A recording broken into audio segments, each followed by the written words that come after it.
Hi, it's HardReset and today I'll show you how to fix battery drain problem on Nothing Phone 4a.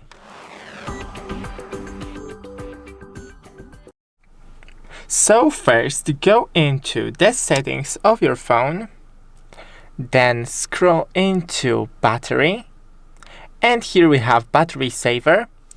Battery saver that you can enable or schedule.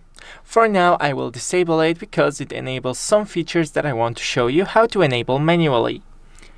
When you go here, you have also the adaptive battery, limit battery for apps that you don't use often, and I recommend turning it on. Then go back into the display, lower the brightness or use adaptive brightness right here.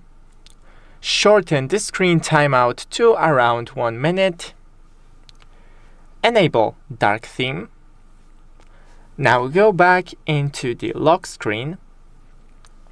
Scroll down to always on display and just disable always on display. Now scroll from the top to open quick settings and disable every feature that you're not currently using, like Wi-Fi, Bluetooth, mobile data, etc. Thanks for watching, don't forget to leave a like and see you in the next one.